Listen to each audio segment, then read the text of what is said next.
De acordo com o texto de Calbart, segundo as Escrituras, Deus é aquele que está presente, vive, age e se dá a conhecer para nós pela obra que Ele determinou e realizou em Jesus Cristo, na liberdade de seu amor, Ele o único. De acordo... Calbart. O símbolo dos apóstolos que nos serve de ponto de partida abre-se com as seguintes palavras: creio em Deus. Nós pronunciamos assim o conceito maior, o termo decisivo do qual o credo cristão não é mais do que a explicação e o desenvolvimento. Deus é objeto da fé de que falamos nas nossas últimas aulas, e sumariamente falando o conteúdo da pregação da igreja. Contudo, ocorre que Deus parece ser, de uma maneira ou de outra, uma realidade familiar a todas as religiões e a todas as filosofias. Tanto que é que você fala Deus, qual Deus? Né? Se for na Índia, complica. E aí, antes de prosseguir, é necessário, pois, determos-nos um instante para perguntar a nós mesmos: que relação existe entre a palavra Deus, no sentido em que a emprega a fé cristã, e naquele que esse nome encobre todas as religiões e filosofias de todos os povos? Espera aí, acabou que... Deixa eu ver... Isso, perdão. Que relação existe entre a palavra Deus, no sentido em que a emprega a fé cristã, e naquele que esse nome encobre em todas as religiões e filosofias de todos os povos e de todas as épocas? Vamos esclarecer o significado habitual desse vocábulo fora da fé cristã.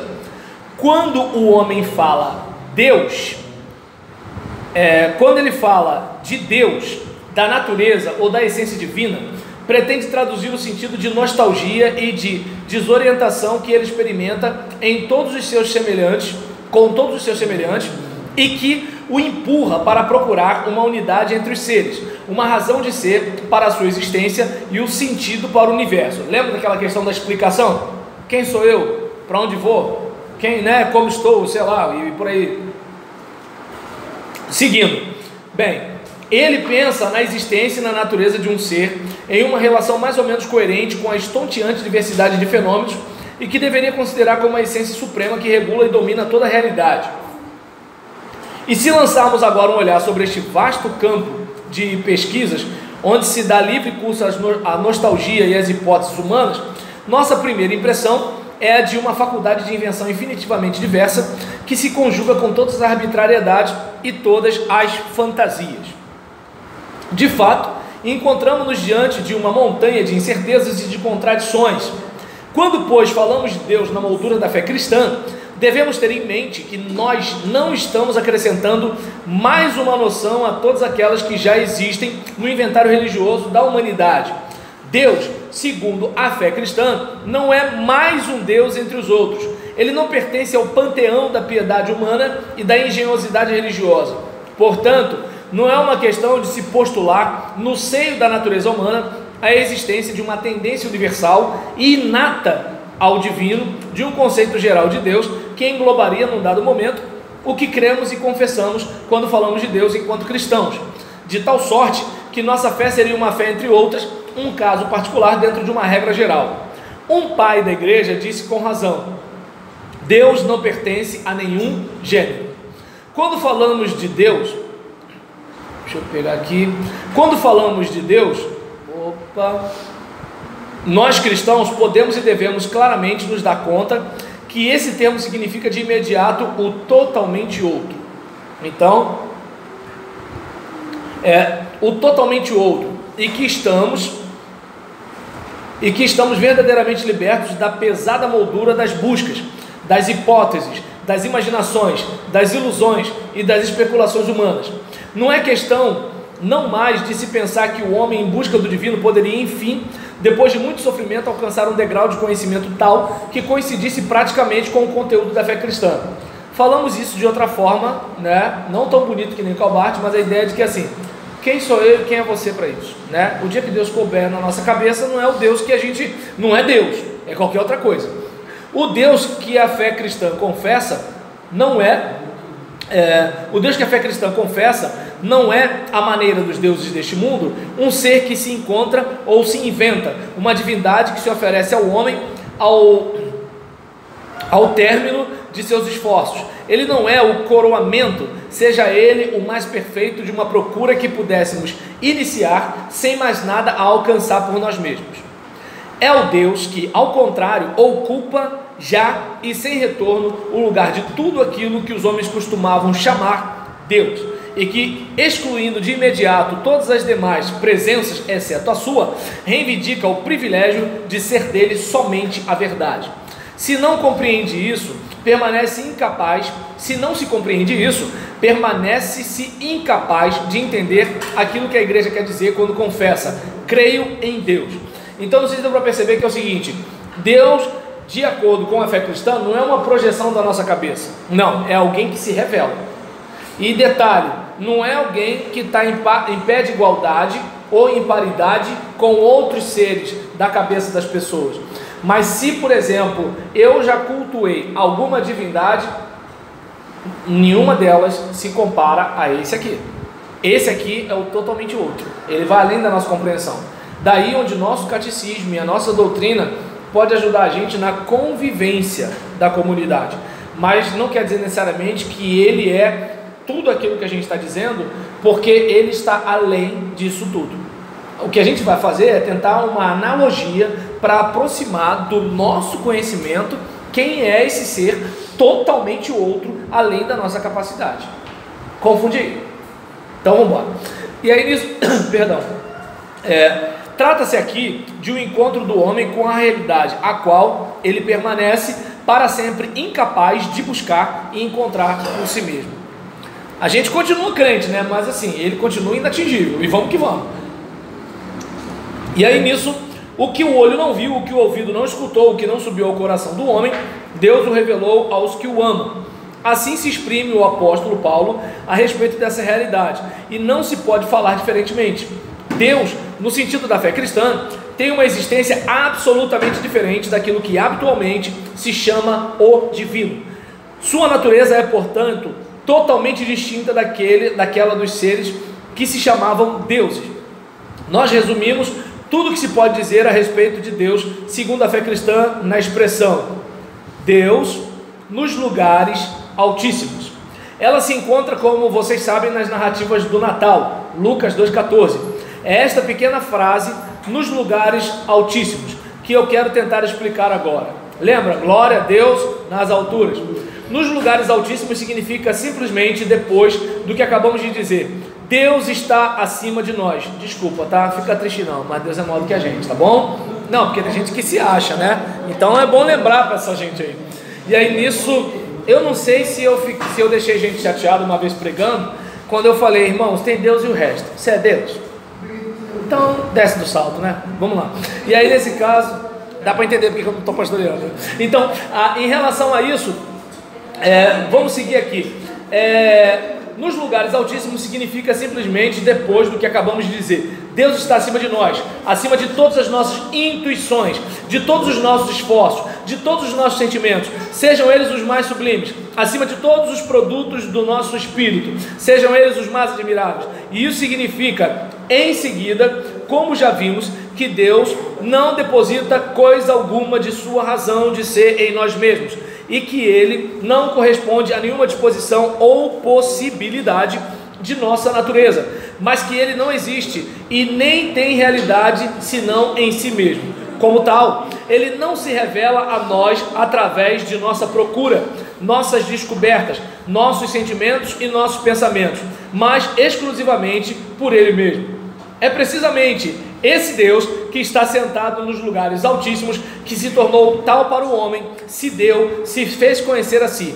Deus nos lugares altíssimos não significa, portanto, que Ele não tem nada a ver conosco, que Ele não nos concerne, que Ele permanece eternamente estranho. Mas segundo a fé cristã, isso quer dizer ao contrário, que Ele veio, desceu até nós, que Ele se tornou nosso Deus. É o Deus que afirma e prova a sua autenticidade, aquele que nossa mão não pode conter e que precisamente por essa razão tomou-nos pela mão, aquele que numa palavra é o único que merece o nome de Deus, a diferença de todas as divindades inventadas e que radicalmente distinto de tudo que existe, está contudo ligado a nós. E aí eu lembro até, sobre uma frase de Paul Tillich, que quando fala que Deus é símbolo de Deus, que o que acontece? Quando a gente escreve a palavra Deus, a gente está escrevendo para denominar alguém além da nossa compreensão. Então, ou seja, até essa palavra, ela reduz quem Deus é, porque ela, de certa forma, é um instrumento humano para Deus caber na nossa cabeça. Olha que sinistro. E aí nisso, lembrei da minha esposa, Roberto, pastor, não fala sinistro. Quando dizemos, deixa eu ver aqui, isso, quando dizemos com o símbolo dos apóstolos, creio em Deus, é esse Deus que nós estamos confessando. Tentaremos agora formular de uma maneira mais precisa o que acaba de ser dito. Segundo a Sagrada Escritura, Deus é um ser presente, vivo, atuante e que se faz conhecer. Por essa definição, as coisas se tornam muito diferentes do que seriam se eu tentasse simplesmente apresentar a vocês alguns conceitos relativos a um ser supremo e infinito, o que é comum na teologia sistemática. Se vocês forem para o ministério pastoral, vocês vão passar por isso. Mas lembra, você vai estar explicando Deus na teologia sistemática. Ainda assim, Deus é maior do que tudo isso. Você vai falar daquilo que você consegue compreender à luz das Escrituras. Ainda assim, Deus é maior do que isso, porque nas Escrituras Deus se mostra de um jeito que o homem pode compreender, e não necessariamente aquilo que ele é 100%, porque se fosse, não teria como traduzir em linguagem humana. E nesse caso, eu estaria fazendo especulação, mas eu não convido vocês a fazer especulação, pois é um método vicioso, uma vez que longe de conduzir a Deus, esse método não pode senão nos levar a designar sob esse nome uma realidade que não é dele. Deus está presente no Antigo e no Novo Testamento, que falam dele. E a definição cristã de Deus consiste simplesmente em dizer: esses livros falam dele, portanto escutemos o que eles estão nos dizendo. Aquilo que se pode ver e entender nas Escrituras é Deus. Observemos bem, a Bíblia, Antigo e Novo Testamento, não contém jamais a menor tentativa de provar Deus. Semelhantes tentativas não existem senão fora da Bíblia e por toda parte onde se esquece com quem se está lidando quando se fala de Deus. Elas são familiares para vocês, consistem em postular a existência de um ser perfeito a partir do próprio fato de que tudo o que existe é imperfeito. Afirmar que a ordem geral do mundo pressupõe uma potência ordenadora, partir de nossa consciência moral para afirmar a existência de um ser supremo, etc. Não tem intenção de sair em guerra contra essas diversas provas da existência de Deus. Lembra que Pannenberg fala de Barth? Não sei se vocês se dão conta de imediato do que elas têm, ao mesmo tempo de frágil e de trágico. Pannenberg diz que Barth foi inocente. Mas vamos lá.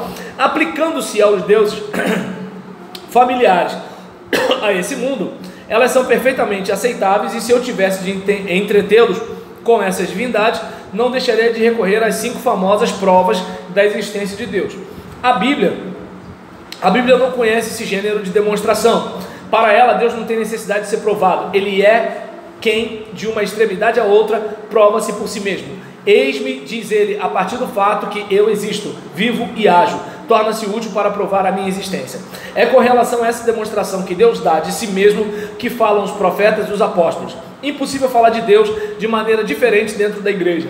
Deus não tem nenhuma necessidade de nossas provas. Aquele que se chama Deus na Sagrada Escritura, ele é insondável, o que quer dizer que ele não pode ser descoberto por ninguém. Quando se trata na Bíblia, e ele é referido com uma grande familiaridade, mais próximo de nós do que nós mesmos jamais seremos, e mais real que toda outra realidade, isso não ocorre por ser dado a certos homens, particularmente religiosos, a possibilidade de alcançá-lo, mas porque ele se revelou, ou seja, o Deus oculto. Para a gente fechar o nosso papo, é importante observar, né, que ele ele é, de acordo com a Escritura, insondável, não pode ser descoberto por ninguém. Quando se trata dele na Bíblia, e ele é referido com uma grande familiaridade, né, mais próximo do que nós mesmos, e mais real do que toda a realidade, a gente percebe que ele que se revelou e não nós que o descobrimos. Disso resulta que não apenas nós não podemos descobrir e provar Deus, mas ainda que ele nos permanece incompreensível. Não estou estudando teologia. Azar, desculpa, mas assim, você é só um estudante, velho. Daí você poder dizer quem é Deus vai ficar difícil pro teu lado. Então, Tá dando para entender? Vai ter sempre questionamento. Aí, exatamente. Então, nunca vai responder quem é Deus. Opa, que bom. Quando eu vejo aluno falando assim, eu vejo que não está tendo pressa, eu fico feliz. Então, disso resulta que não apenas nós não podemos descobrir e provar Deus, mas ainda que Ele nos permanece compreensível. A Bíblia nunca busca definir Deus, vale dizer, fazer com que Ele se encaixe em nossos conceitos. Lembra da sistemática? Mas, quando ela pronuncia seu nome, afirma sem cessar um sujeito que vive, que age, que se faz conhecer por si mesmo, ao contrário da entidade definida pelos filósofos como um ser supremo, infinito, longínquo e pairando sobre o universo. A Bíblia conta Deus, relata o que Ele fez, a história muito precisa realizada neste mundo, entre os homens, por aquele que se assenta nos lugares altíssimos.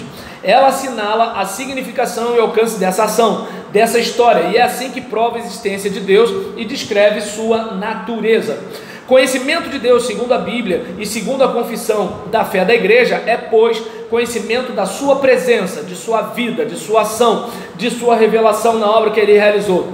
Assim, a Bíblia não é um livro de filosofia, mas um livro de história, um livro dos poderosos atos de Deus, no qual Deus se faz conhecido de nós. Então, não sei se dá para perceber que não é aquela coisa assim de caber na nossa cabeça, é aquela coisa de você sentir a experiência da presença de alguém que vai além da sua compreensão. Meu Deus do céu, vou parar, senão eu acaba pregando aqui, né? Começar a falar disso aqui. Que isso, rapaz? Aí nesse caso, o que acontece? Sou baptista, tradicional, então isso aí, mas aí a gente dá um passa-foice. Então vamos lá. A Escritura descreve uma obra, a obra da criação. Deus faz surgir ao seu lado uma realidade outra, distinta dele, a criatura, sem necessidade, na liberdade de seu poder absoluto e na superabundância de seu amor. Gente, é fantástico. Só existe Deus. Daqui a pouco Ele abre um espaço, né? De modo que Ele de certa forma se reduz para existir a criação. E aí uma aliança se estabeleceu entre Ele e uma de suas criaturas, entre Deus e o homem. Existe aqui ainda uma coisa incompreensível. Por que essa aliança entre Deus e o homem? Esse homem de quem a Bíblia afirma, de uma ponta a outra, que é um ingrato, um rebelde, um pecador. Apesar disso, sem querer levar isso em conta e se abstendo de endireitar a situação, Deus se dá a si mesmo a sua criatura e o faz tornando-se o Deus de um pequeno povo desprezado do Oriente Médio, Israel. Faz isso tornando-se um membro desse povo, uma criança, e finalmente morrendo. Caramba, emociona. Enfim, mas tudo isso não é mais que uma única e mesma obra. Existe a redenção, a revelação da intenção de Deus, que ama na liberdade, no que concerne ao homem e ao mundo, o aniquilamento de tudo aquilo que se opõe a essa intenção, a manifestação de novos céus e da nova terra. Tudo isso, um nome o significa e exprime: Jesus Cristo, o homem em quem o próprio Deus se fez visível e tornou-se ação sobre a terra. Jesus Cristo, o objetivo da história de Israel, em quem a igreja começa e termina, chave da revelação, da redenção e da nova criação. Toda a obra de Deus está contida nessa única e mesma pessoa. Falar de Deus segundo a Escritura Sagrada, a Sagrada Escritura, é necessariamente falar de Jesus Cristo. E continuando, é dentro dessa obra da criação, da aliança e da redenção que Deus está presente, vive e age e se faz conhecer. Não é permitido fazer-se abstração dessa obra quando se quer saber algo da existência e da essência de Deus. Deus em pessoa está presente nessa obra e é precisamente o sujeito dela. Ele age na liberdade de seu amor. Certamente a palavra liberdade e a palavra amor, são convenientes quando se trata de caracterizar o que ele faz e o que ele é, mas deve-se tomar cuidado para não se cair de novo do concreto no abstrato, da história nas ideias. Eu teria medo de dizer Deus é liberdade ou Deus é amor. Eu teria medo de dizer Deus é liberdade e Deus é amor, se bem que esta segunda fórmula seja bíblica. Nós ignoramos o que seja o amor, nós ignoramos o que seja a liberdade, mas Deus é amor, Deus é liberdade. É dele que temos que aprender sobre uma e sobre o outro. Ele é aquele que ama na liberdade. É como tal que se manifesta na obra da criação, da aliança e da redenção. E aqui é que vemos em que consiste o amor, essa necessidade do outro como tal, o Deus único deixando de ser só para se unir totalmente à pessoa do outro. Tal é o amor, o livre amor de Deus. Mesmo sem a criação, Deus não está só, Ele não necessita dela e contudo Ele a ama. Esse amor não pode ser concebido senão dentro do absoluto da liberdade divina. O amor de Deus consiste nisso, que Deus, o Pai, ama o Filho, que é Ele mesmo, Deus. Sua obra não é mais do que a manifestação do mistério do seu ser íntimo, onde tudo é amor e liberdade. Quem sabe agora possamos compreender melhor o sentido do nosso título, Deus nos lugares altíssimos. É porque Deus é o Pai, o Filho e o Espírito Santo na obra que Ele realizou em Jesus Cristo, que Ele está precisamente nos lugares altíssimos. Ele, cuja natureza consiste em se abaixar, Ele cuja existência se manifesta no ato de descer ao fundo do abismo. E a gente é metido a alguma coisa, né? Ele, o misericordioso que se dá à sua criatura, a ponto de partilhar a sua decadência mais profunda.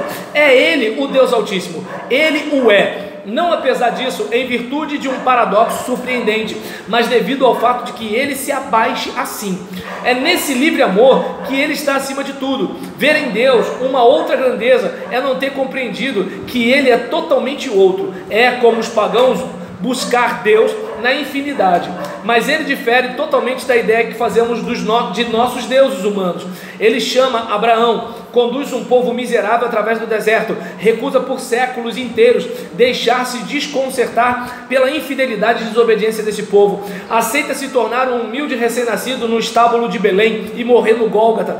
Ele é Senhor, Ele é o Senhor teu Deus. Vocês compreenderam o que significa o monoteísmo para a fé cristã? Deus não quer saber nada dessa maneira de unidade. Deixemos de lado essa mania do número 1 e compreendamos que Deus é o sujeito, ao mesmo tempo único e absolutamente distinto de tudo que existe, radicalmente diferente das divindades ridículas imaginadas pelos homens. Pegou pesado com os outros. Quando se compreende isso, não se pode deixar de rir deles, como faz a Bíblia. Aqui, onde o verdadeiro Deus é reconhecido, os ídolos se desmancham na poeira e só Ele permanece. Eu sou o Senhor teu Deus, não terás outros deuses diante de minha face. Êxodo 20, versículos 2 a 3. Isso quer dizer, tu não podes ter outros deuses. Tudo o que se chama Deus ao lado dele não é mais que o reflexo da nostalgia doentia que está incubada no coração do homem com desastrosas consequências. Nessa perspectiva, segundo o mandamento, se torna muito claro também: tu não farás imagem talhada nem nenhuma representação, tu não te prostrarás diante deles e tu não os servirás. Também é completamente falso postular aqui um conceito filosófico sobre a invisibilidade de Deus, assim como ver aí uma expressão típica da mentalidade israelita. O próprio Deus já fez tudo para se apresentar Ele mesmo a nós. Como o homem poderia querer representá-lo? Dizemos a propósito isso, que a arte cristã é certamente movida pelas melhores intenções do mundo, mas impotente, porque Deus já nos deu a sua imagem. Quando se compreende verdadeiramente que Deus está nos lugares altíssimos, não se pode mais querer representá-lo, quer seja por pensamentos, quer seja por imagens. Então a gente percebe aqui em Karl Barth, não necessariamente se Deus está num lugar alto, mas a ideia de Deus está acima de tudo, né? E é claro que assim, tudo bem, não vou questionar o Brasil acima de tudo, Deus acima de tudo, porque ele pegou um negócio emprestado dos paraquedistas, né? Mas assim, com muito respeito ao Bolsonaro, eu entendo que ele está acima de tudo e de todos, tá ok? Então nesse caso, eu não sei se dá para perceber a seguinte ideia: hoje, quando você for para casa orar, aquela ideia de que assim, você está falando com alguém muito acima das suas representações mentais. Quando você for orar, você está indo falar muito além daquela série de definições de teologia sistemática que você vai ter que responder no concílio para o pessoal dizer, né, se você está apto para ser pastor ou não. Quando você for dobrar o seu joelho para orar, de você perceber que você está falando com alguém que é totalmente diferente de você, que está totalmente além da sua compreensão, mas ainda assim ele se reduz ele desce, ele se humilha para de alguma forma ser compreendido pela sua mente finita e mortal. Então eu não sei se dá para perceber, diante disso aqui que Calbart está falando, embora eu achei ele meio grosseiro com as outras religiões, mas ainda assim, né, a compreensão, é porque você está no mesmo time, a compreensão dele é tão fantástica que é o seguinte: olha só, independentemente de qualquer religião, inclusive a nossa, olha, aquilo que é projeção da sua cabeça é ídolo. Então, se você realmente quer se relacionar com Deus, é muito mais do que as construções intelectuais da sua religião, que nessa hora eu coloco inclusive a nossa cristã protestante. Tá ok? Então, minha gente, até semana que vem, e todo mundo com resumo de Parenberg, hein?